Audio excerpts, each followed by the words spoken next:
welcome to episode 70 of the Potter Discussion. I am your host, Oscar, and here on the Potter Discussion, we discuss some of Harry Potter's deepest and darkest theories, tidbits, and little Easter eggs you might have missed, and you probably did. Today, we have another Versus series, and I am very excited because, come on, Versus series are awesome. Today, we will be comparing Harry and Bellatrix. Good and evil, both are very formidable opponents. And today we will be deciding who will win. This is going to be a good one because both of these two wizards are very, very powerful.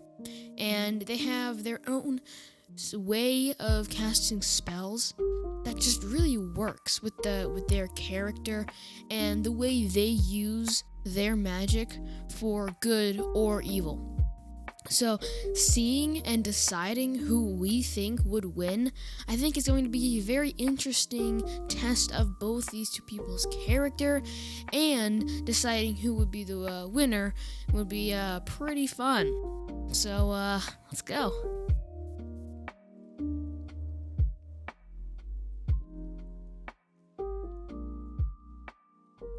Okay, Harry versus Bellatrix. Let's get straight into it. Harry Potter and Bellatrix Lestrange are some of the most unlikely people to cross paths. And yet, they did. A lot. Like, a whole lot. Why that is, well, Voldemort is the obvious choice. However, it may be because Harry and Bellatrix are more alike than we think. Both have a very specific view that they are very entrenched in. They both have a lot of motivation and will stop at nothing for their view of justice. But that's on the inside. On the outside, there are no two different people. Bellatrix is a cold-blooded killer who is overly faithful to Voldemort and the ways of dark magic. Harry, on the other hand, is your classic hero. He tragically lost his parents when Harry was young and still fights for them to this day. So, being so different but so similar, who would win? Let's cut to the chase and do it. Harry is a practiced wizard who possesses one of the most impressive and powerful magical arsenals out there. He battles the forces of evil, even giving up his life to save everything. Harry is a very worthy opponent. Bellatrix has a different story. She faithfully served Voldemort for years, picking up a few tricks along the way. Bellatrix will have you bound in chains with a snake around your neck, purple and dead, before you can say Quidditch. In other words, if she wants your lunch money, she'll get it, one way or another. We are in a dilemma. Both Harry and Bellatrix are very powerful spellcasters, and it would be very difficult to decide who would win. But I'm not taking the easy way out. We are going to stick this out all the way to the end. So let's continue by comparing the two styles of magic. Harry, as we all know, has his very Harry style of magic. He likes the spells that won't do something like kill to his opponents. Harry goes for the disarming kind of spells and would prefer to take his opponent out of action by stunning or freezing them. Harry likes disarming so much it became his signature spell. He was recognized because of that spell in the 7th book. Bellatrix, on the other hand, uses a more lethal style of magic. Like I said before, Bellatrix is sneaky and quick and has a way about her that you absolutely will quail under. Bellatrix likes the spells that cause pain and extreme suffering.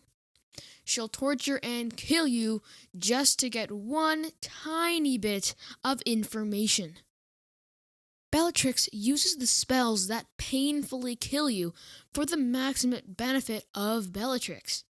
She prefers spells like Crucio and Avada Kedavra. So we have the two styles of magic and sides of the story. And now we have to decide who the winner would be. This part will be a little more complex than our other versus episodes because I see two paths where we could go.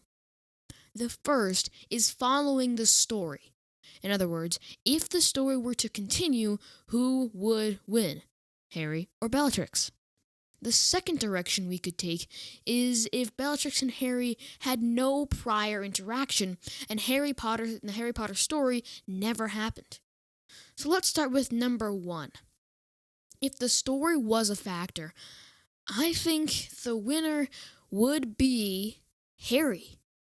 Harry would win the story version of this because the whole energy and moment of the Battle of Hogwarts changed in Harry's favor.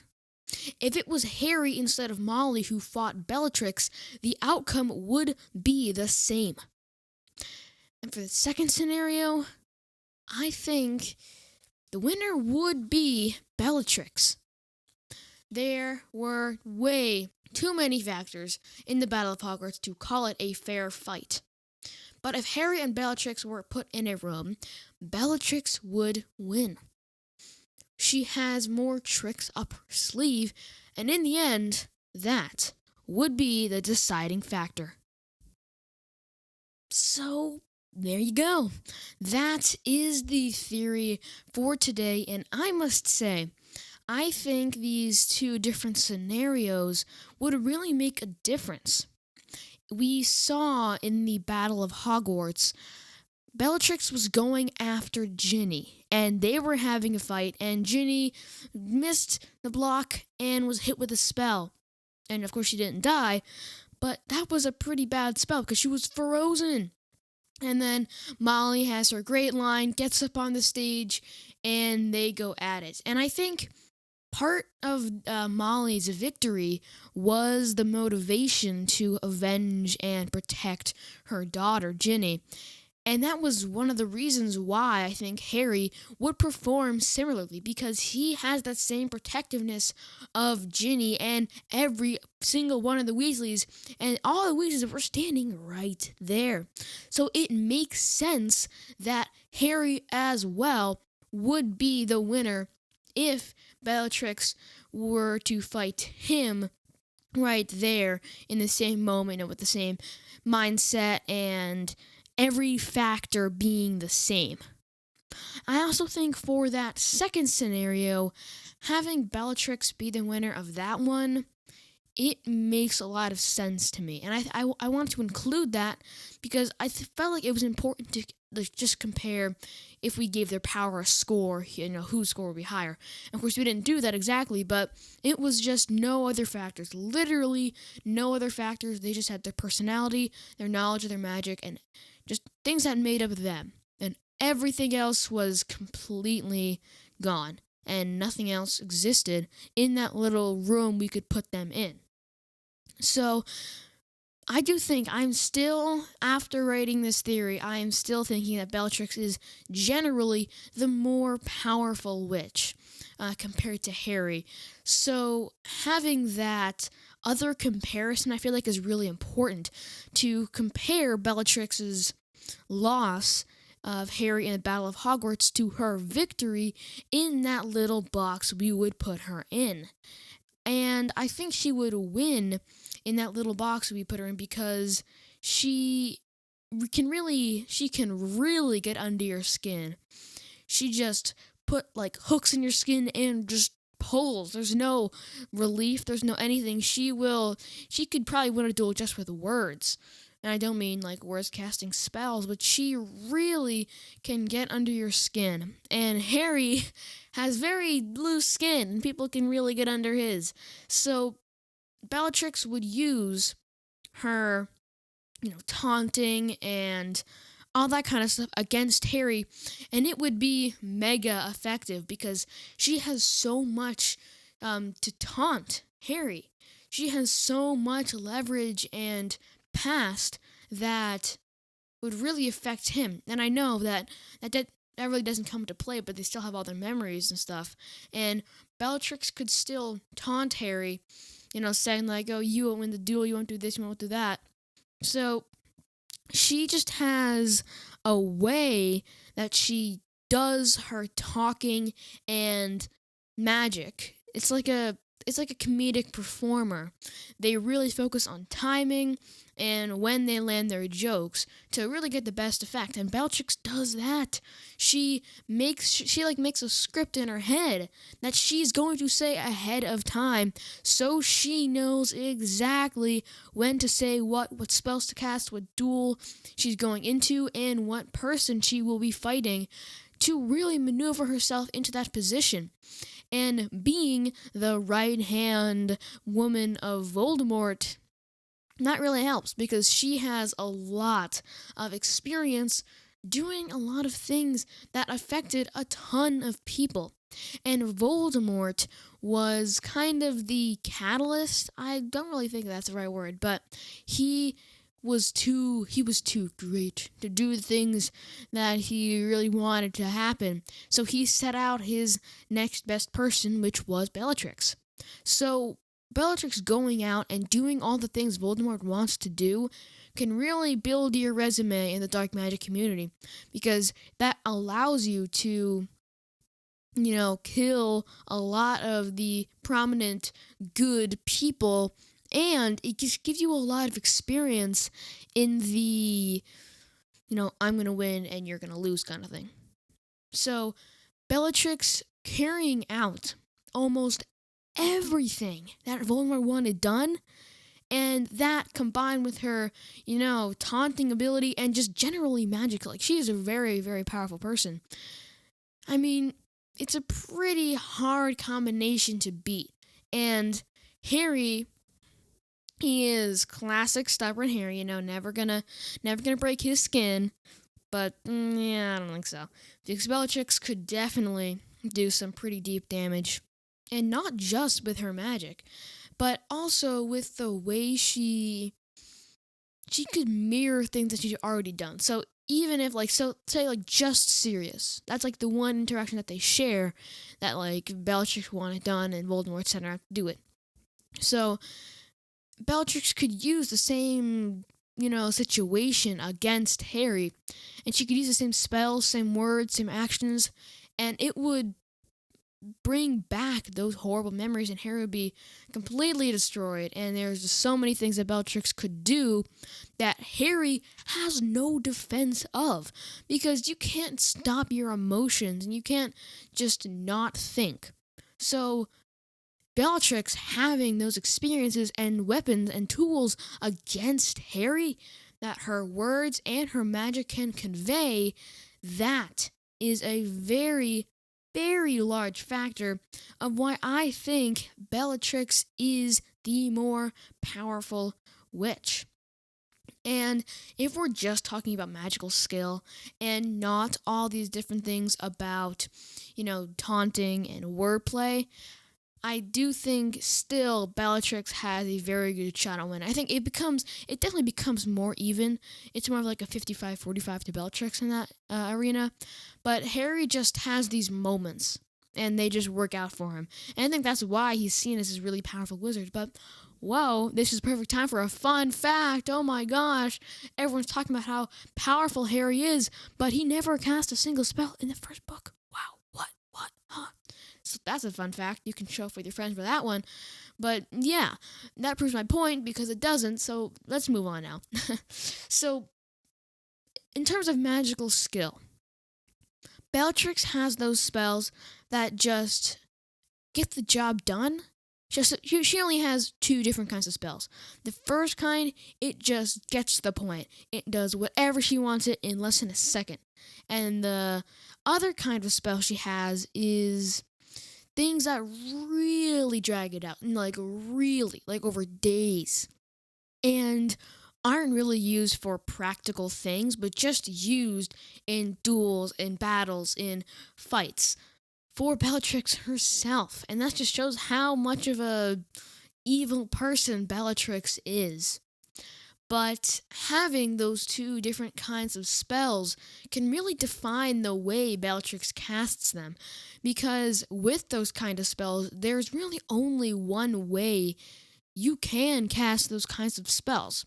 And there's only one way that you can use them, execute them, and just have the outcome be in your favor. And there are different sequences and ways and power levels that you have to have and get down to a T in order to get those spells out correctly. And Bellatrix has so much experience in that arena that it really makes up for her, wanting to bring out the pain and suffering and torture for her own benefit. And she really wants that kind of thing, and it makes up for the fact that she really does that almost every time she has a duel, that she's just generally powerful. So having that, I'm powerful, but I also have these kinds of spells, and I also want to taunt you. Like, that combination can really get under someone's skin, like with Harry. And it's also very effective because she has those emotional weapons to use against someone. Because, again, she carries out all of Voldemort's dirty work. She's very powerful, taunting, and all those combined, it just makes a very formidable opponent. And before we run over too much, I do want to do the classic versus series tradition where we discuss the duel itself. And, as per usual, I have the microphone in my hand now. I've taken it out of the stand. Although the stand, wow, that's very, very small. Didn't realize it. I haven't taken the microphone out in a while. We haven't done versus series in so long. But, so yeah, got the microphone in my hand, and we are ready to act out this duel. And I'll try to keep it under 20 minutes, but still. It's going to be quite the duel. So, we start off in the box. No, I'm going to go with the Battle of Hogwarts in this one. So, we start off on the table. And Ginny is doing a... And then Bellatrix like... Well, not quite. So, Ginny casts her spells, and then she gets frozen in that position. And then Harry goes up, and I don't think he doesn't say Mrs. Weasley's line, but I think he kind of makes up his own, because, uniqueness, gotta keep it original. So he says his really awesome and, tough guy line. He gets up there, and then Bellatrix says something really taunting about Sirius, about how, Harry's gonna join him soon, or Harry, might be even worse at dueling than him, and that's gonna make Harry real mad. So he's gonna cast a really, really aggressive spell, maybe like Crucio, and Bellatrix is gonna block it and be like, oh, wow, that's so cute, oh my gosh, you know how to cast spells. And then Harry's gonna retaliate with an even more aggressive spell. I think the second one will be Crucio, and then she kind of gets the back end of it and feels that pain, and then she kind of realizes that, oh my gosh, Harry is no joke, I gotta win this duel and be done with it. And then they kind of go. So the taunting is over, and it's time to really get down to business. And Bellatrix is going to cast a chain, whatever. Incarcerus. I was trying to find that in my brain. And Harry is almost going to be wrapped up, and then he's going to burn it in the air and then cast a snake at Bellatrix. That's what I think. He's going to cast a snake at Bellatrix, and it's going to slither towards her, but then she's going to do that thing that Snape did, where, when it flies in the air and it burns up and, kind of disappears, and then they're going to have a very, very fast exchange, and that's kind of where the duel is going to really start. And then they're going back and forth, back and forth, back and forth, back and forth, and finally, Harry gets off a good spell. And Bellatrix is frozen. Not quite like she was in the movie, but kind of like she was in the movie. Not really, like a doll almost. But she was and then kind of stunned. And Harry's going to be like, oh, I won, nice. But then Bellatrix is going to come back even stronger and cast a ton of spells in a row. And Harry's going to cast Mega Protego Charm, and he's going to block all of them. And then they're gonna do that, very dramatic, wait, it's 4 beats. And then they're gonna go back at it again. And it's gonna be kind of like these, really fast exchanges and really, really quick, block spell, block spell, block spell, block spell. And then it's gonna kind of morph into a exchange of really powerful spells. And that's when Bellatrix is gonna move into the Killing Curse. And that's where Harry is gonna move into the Disarming Charm. And everyone kind of knows that these are the final stages of the duel because, those are kind of their signature spells. And they're going to go at it. And then finally, Harry's going to go, Expelliarmus! And then Bellatrix isn't going to get her wand up in time. And poof, it's gone. And there's a really, mega dramatic pause. And then Harry goes, Stupefy! And it's going to be like that when Harry was killed by Voldemort. It's going to be the white light's going to go everywhere. And then she's going to get thrown off the cliff. Because the spell was so powerful because Harry caught her wand and then did it double. And she was hit right in the chest and flung out the window and down the cliff. And then they're going to cheer. And all the forces are going to be like, no. But the battle must continue. And that is the duel. I think I'm going to keep this in my hand for the outro because it's kind of comfortable. The microphone, I mean. But there you go. If you have any questions, comments, or theories that you would like to hear on the podcast, you should definitely send me an email. My email is thepotterdiscussion@gmail.com. That is thepotterdiscussion@gmail.com. If you could just scroll down on Apple Podcasts or Podchaser and tap that 5 stars, or even leave a written review so if someone is trying to decide if they want to listen to the show or not, it would help them out. And 5 stars preferably, but if not 5 stars, please tell me what I'm doing wrong. And also make sure you subscribe, and if you're on YouTube, like and comment what theory you want to hear next or any feedback you have for me. If you want my ultimate guide to a perfect Harry Potter marathon, where I give you my 2 favorite Easter eggs from every book or movie, click that first link in the show notes below, enter your first name and email, and you are in for free.